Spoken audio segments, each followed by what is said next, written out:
Halo teman-teman semua, gimana kabarnya? Semoga dalam kondisi sehat selalu dan dimudahkan rezekinya. Kali ini saya akan membahas sebuah film seri berjudul Battle of Moscow. Film yang memiliki 4 episode ini mengisahkan awal mula Uni Soviet terjun di Perang Dunia Kedua. Lalu bagaimanakah pasukan Uni Soviet mempertahankan negaranya dan menghantam balik pasukan Nazi Jerman? Langsung saja kita ke alur ceritanya. Film berawal di bulan September 1938. Adolf Hitler menggelar konferensi Munich demi merebut wilayah Sudetenland di Ceko, yang mana para penduduknya merupakan bangsa Jerman asli atau yang disebut dengan ras Arya. Dalam konferensi ini Hitler mengundang Inggris, Italia, dan Prancis. Jika negara tersebut menyetujui keinginan Hitler, maka Jerman tak akan mengklaim wilayah negara-negara lainnya di Eropa. Prancis dan Inggris yang khawatir dengan kekuatan Jerman saat ini, mereka pun setuju menyerahkan wilayah Sudetenland kepada Jerman. Namun pada akhirnya Adolf Hitler malah melanggar perjanjian konferensi Munich.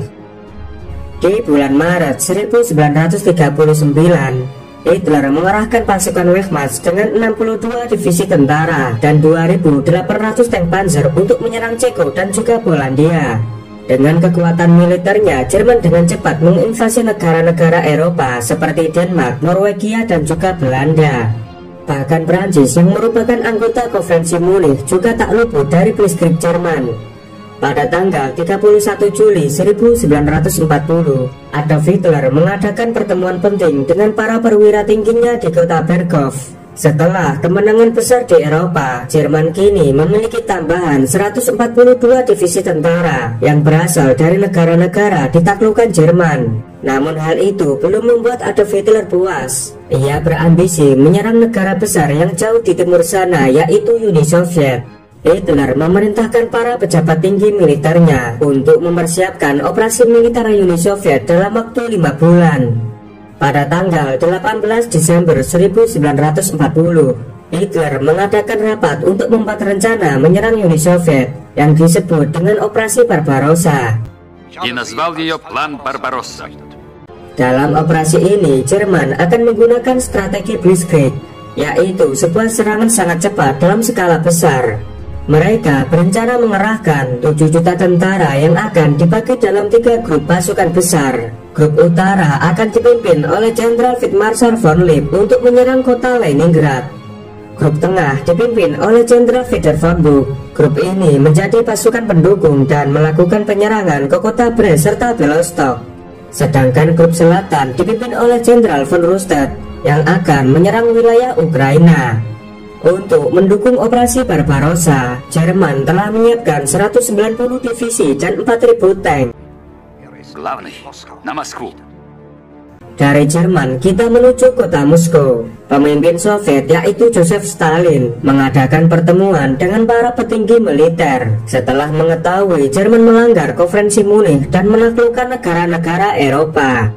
Sebenarnya Stalin tak pernah mempercayai orang seperti Hitler yang saat ini juga melakukan perjanjian non-agresi dengan Uni Soviet.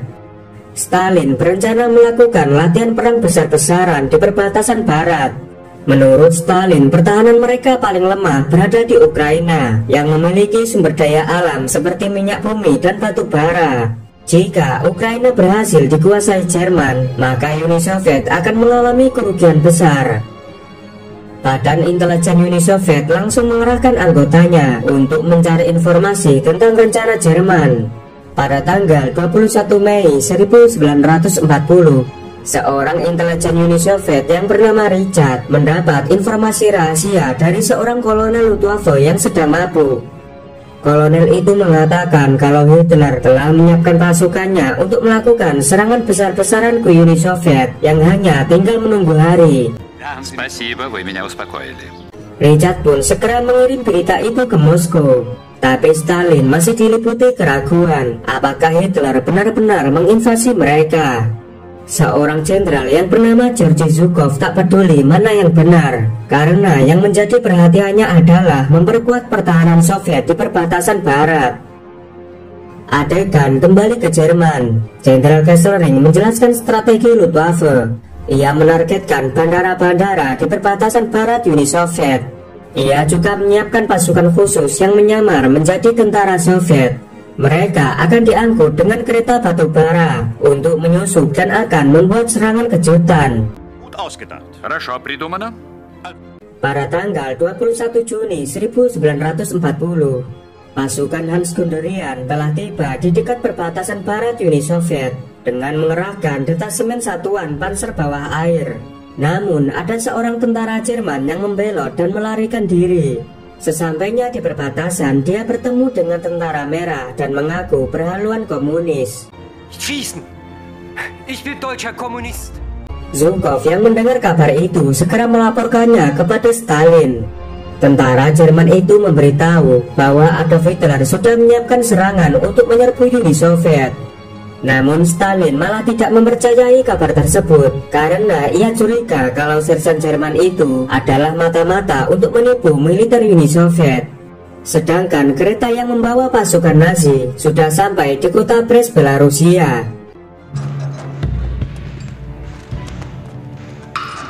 Dengan menyamar menjadi tentara Uni Soviet, mereka mengamati keadaan di tengah kota tanpa ada satupun yang mencurigai keberadaan mereka. Di sisi lain, Marshal Zhukov yang waspada dengan serangan Jerman memerintahkan sendiri semua pasukannya untuk lebih siaga. Dan benar saja, di tanggal 22 Juni 1941, Hans Guderian mengerahkan tentaranya menerobos wilayah Uni Soviet. Sementara Luftwaffe menerbangkan Stuka dan pesawat bombernya, meratakan semua bangunan yang ada di sana.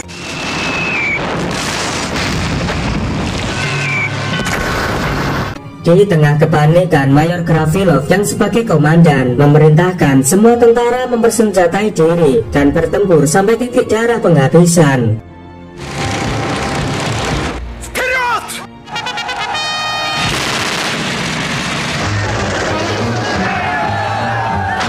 Walau sudah terkepung, tentara Uni Soviet berhasil menghantam balik pasukan Jerman. Namun tiba-tiba puluhan tank panzer bawah air bergerak dari dasar sungai. Tank panzer Jerman langsung melepaskan tembakan demi tembakan dan menghancurkan setiap bangunan yang ada di sana.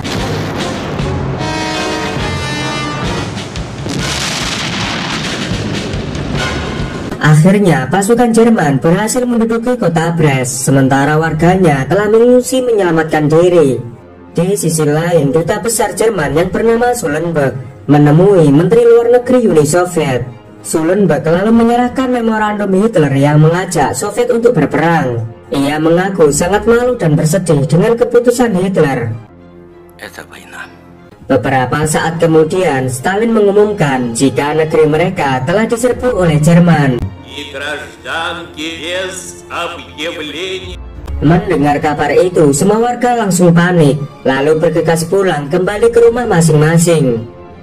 Pada tanggal 22 Juni 1941, pasukan Jerman telah memporak-porandakan kota Minsk, sementara warganya telah mengungsi menyelamatkan diri. Di markas militer Soviet, Jenderal Kopet diperintahkan untuk menghancurkan tank-tank Jerman. Jenderal Kopet melaporkan kalau dirinya sudah tak memiliki pesawat tempur lagi karena ratusan pesawat Vektornya telah dihancurkan oleh serangan udara Jerman. Dalam kondisi seperti ini, Angkatan Udara Uni Soviet di wilayah barat sudah tak berdaya. Georgy Zhukov lalu diperintahkan Stalin menuju ke markas besar Uni Soviet di front barat daya. Sesampainya di sana, Zhukov akan menyiapkan agresi anti-ofensif untuk menahan laju serangan Jerman.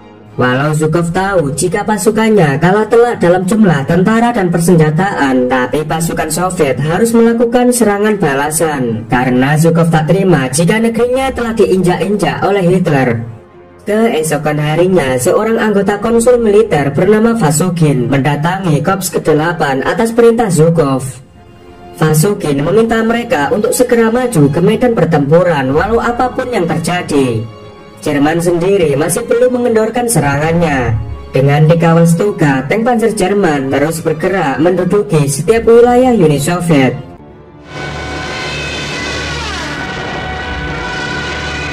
Sampai akhirnya pasukan Soviet memaksakan untuk terjun ke medan pertempuran.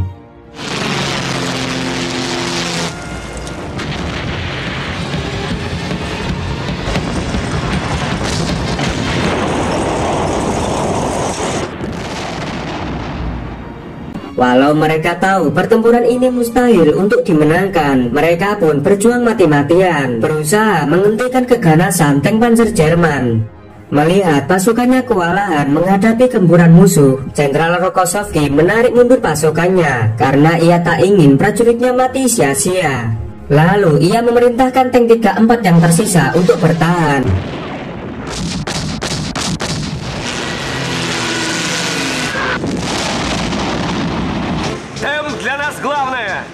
Saat bala bantuan datang, pasukan Soviet menyerang balik pasukan Jerman.